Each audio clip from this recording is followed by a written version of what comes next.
Ang tagalupa na viral ang mukha. Bip bip bip bip bip. Bumibip bip bip bip bip bip bip bip bip bip bip na ba? Ang lahat. Martian. Enrico Pañero. Bip bip bip bip bip. Bip bip bip bip bip bip. Bip bip bip bip bip. Titilaok! Titilaok! Bip bip bip bip bip. Ito na ang 101.1 Yes FM Balitang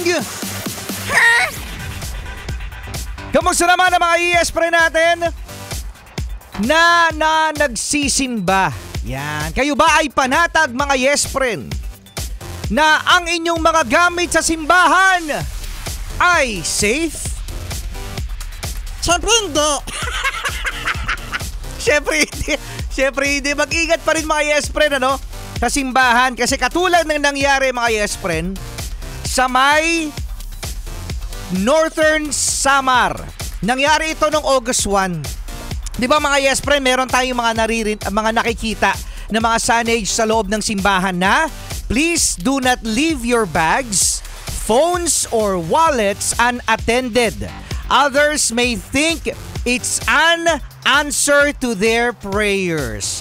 Ang isa sa mga pumasok ng simbahan na pa-thank you Lord! Hallelujah!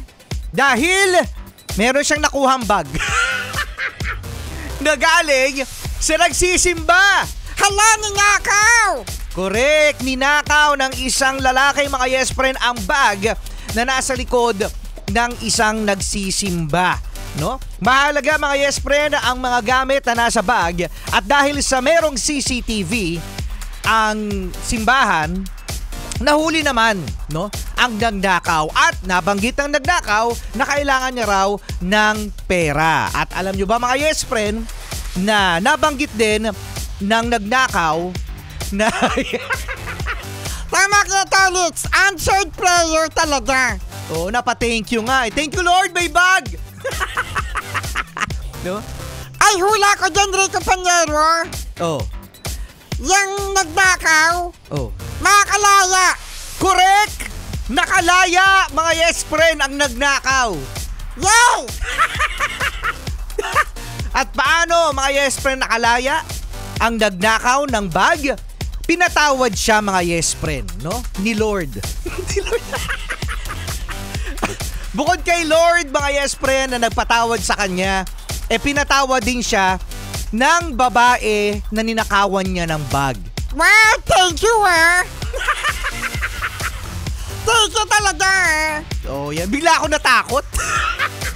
Bigla ako natakot kasi baka may manakawan na naman. Pinatawad mga yes friend hayaan nyo na po. Hayaan nyo na po siya.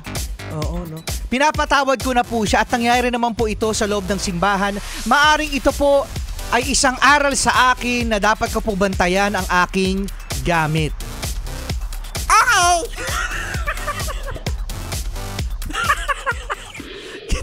Ganoon talaga, kasi minsan mga yes friend, yung mga nababalita na mga nagnakaw, may record talaga sila Ano yung sabi sa balita? Ang suspect ay talaga nga naman pinagpala kaya Tolits. Yung sabi sa report. Ano sabi sa report, Martian? Ang suspect ay merong record ng pagdanakaw na. Mauulit at mauulit Ay nako, kasama nyo pa rin Enrico Pañero at Martian the Cute. Good morning. Hallelujah.